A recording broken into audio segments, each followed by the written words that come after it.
I think that it goes without saying that most people don't spend their time watching a movie with the intention of learning truth or getting filled in on what's going on in the world. In fact, quite the opposite. They're willing to give up a couple hours of their lives to be entertained, to escape from reality. But for the most part, the opposite is true when people sit down in front of the major news stations. They want to find out what's really going on in the world. They want that news anchor to give them the lowdown on what's happening in sports, what's going on with the weather, and more importantly, what's happening politically that will affect their lives and the lives of people around them. The sad part is they get what they're after when they sit down to watch a movie because they're not expecting truth from Hollywood. But they are expecting truth from mainstream media news networks. The question is, why? Why are you expecting these corporate shills to tell you the truth? Would anyone draw a pan of liquid from the sewer and expect clean, fresh, thirst-quenching water?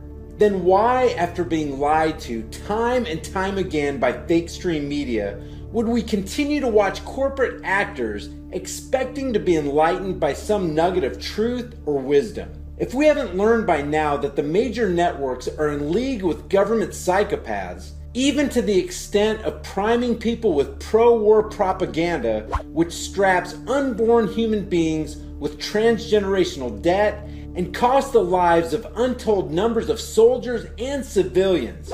If we haven't learned that by now, there's little hope for us. Now, having said that, sometimes truth makes a brief appearance on the set of media outlets. And when that happens, it's very obvious.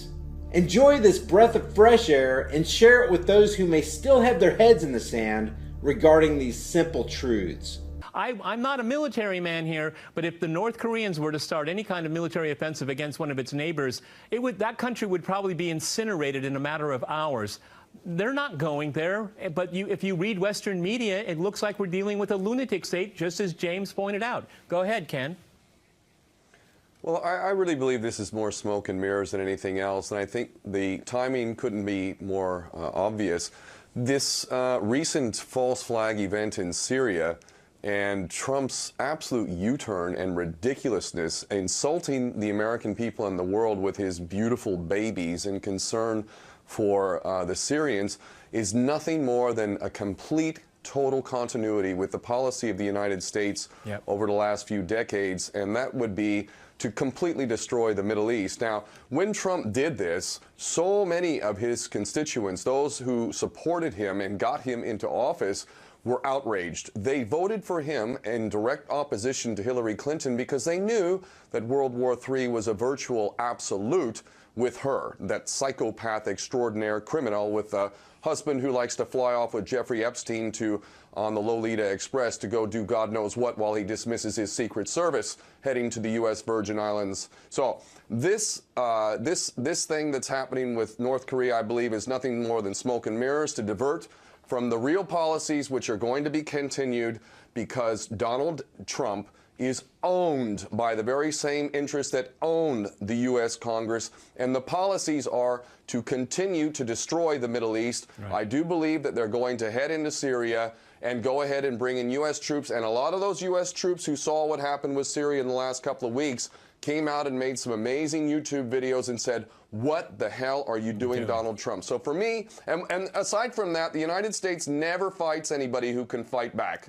True. We're cowards. We don't pick on people who can fight back. If Iraq taught the world anything, it is, and Libya for that matter, giving up its nuclear program, the world has been taught, if you want to avoid the empire's wrath, make sure you arm yourself to the teeth, because disarming yourself is not going to serve any protection at all. Let's also get in, here's where North Korea and Syria and the Middle East, all of it ties in. There is a very big misunderstanding amongst the people of the world who don't have psychopathic, sociopathic qualities. See, for those of us who have any level of humanity, we don't want war. But there's a big problem. Those who are in charge actually have a major incentive to have war. Now, the bankers who run the world, literally by having an infinite supply of money, while us dupes allow ourselves to pay interest, interest when we could print that money ourselves. And let's get to JFK, who was going to end that by issuing United States notes as opposed to Federal Reserve notes, Ken, which of course is a private bank. Ken, let me jump in here. We're going to go to a short break, and after that short break, we'll continue our discussion on North Korea. Okay, let me go back to Ken here. Two things about crosstalk that people complain about. I have to go to a hard break in the middle, and it's too short. So I cut you off in the first half. Please continue, my friend. What I'm going to say now, I want to make clear, is motivated by a deep love of this beautiful planet and all humanity. And while many of my brothers and sisters in the human family are acting in a completely unacceptable way, what I'm saying is based on love. There is no grudge. I simply want what's best so that we can hand this world over in a better state than we have it now. We are continuing to flirt with a third world war. It seemed that people in World War II realized, especially with Hiroshima and Nagasaki, that we could not do this a third time. But apparently we've been cast under another spell and seem to forget that we do have the capacity to destroy this planet. Now, those of us who have any kind of sanity and humanity realize the dangers of this, but those who are running the world through the control of finance have a major incentive to incite war, because more important than the money that they control is the most important parameter of a tyrannical system, a tiny minority ruling over the masses. And that principle is you will never be able to rule people if you cannot divide them. So you must divide them. What divides people more than anything else? War, mass murder, horrendous crimes, torture. Things like that are good in the view of a banker. So the bankers have a major incentive just as a carte blanche reality of where they are. But right now they have an extra added incentive, and that incentive is that the consciousness of humanity is rising. And many of the key principles of the tyrannical system we're dealing with are being exposed. And there's an elephant in the room that I'm going to get into after the other guests talk, because it's an important elephant that we seem to be ignoring.